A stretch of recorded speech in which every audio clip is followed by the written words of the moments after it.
I don't like pet fees and campgrounds, and in today's video, I'm going to tell you why I think this costs your campground more than you may bring in additional revenue. I'm Donna Bordeaux with campgroundaccounting.com. We've traveled the United States and stayed at almost 200 campgrounds all throughout the country. And we've seen a lot of different things, a lot of different varieties of how campgrounds charge and what their rules and regulations are regarding pets. Now, I do travel with 2 small dogs, so that may create a little bias on my part, so I'll put that out there. However, based on the last survey by Go RVers, 68% of your guests are traveling with a pet. I think that makes this a bigger issue than just about my biases. I'll explain to you why I don't think you should charge a fee for pets, and I think you should make your campground roll out the welcome mat for those guests who are bringing pets. So let's dive in. First, why do campgrounds charge additional costs? I'll tell you what I've heard. They said, well, we have to clean up after people who don't clean up after their dogs. We have to supply the pet bags for the poo dispensers and the garbage cans, and we have to empty those. And we don't like it. We just are aggravated by the fact that people are bringing their dogs and not maintaining good rules and regulations and boundaries with their dogs. Let's take a look at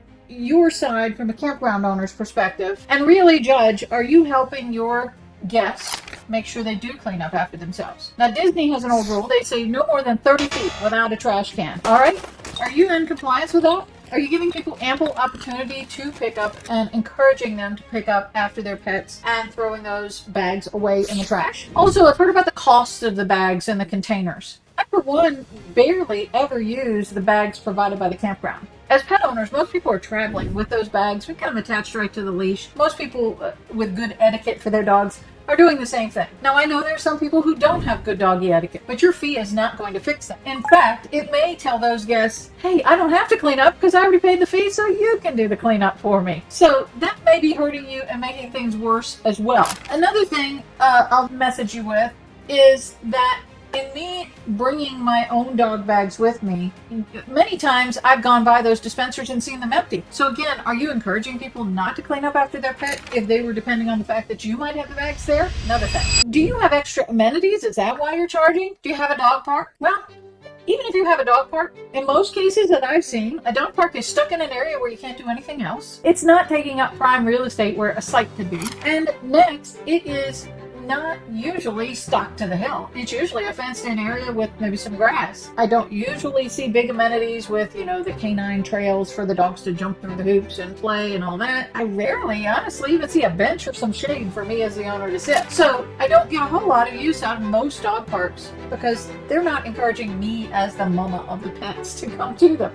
So I don't see that as really an amenity that you can charge for. Next up, you are encouraging people to lie if you have a pet fee and stretch the boundaries of what they think that pet fee is for. So if you are going to have a pet fee, you better have a specific reason why, and it better make sense to your guests. There are people out there traveling with everything. I've seen dogs, obviously, and I know you have some restrictions probably on big breeds or anxious breeds who may have troubles and cause liability issues. I've seen people traveling with cats. Do they have to pay for a cat that may never even leave their RV? They have rabbits, hamsters, snakes, all kinds of things, even a pig. So if you have a pet fee, a dog fee, and you ask me how many dogs I have, and I have a pig on board, am I going to say no dogs but a pig so you can charge me? No.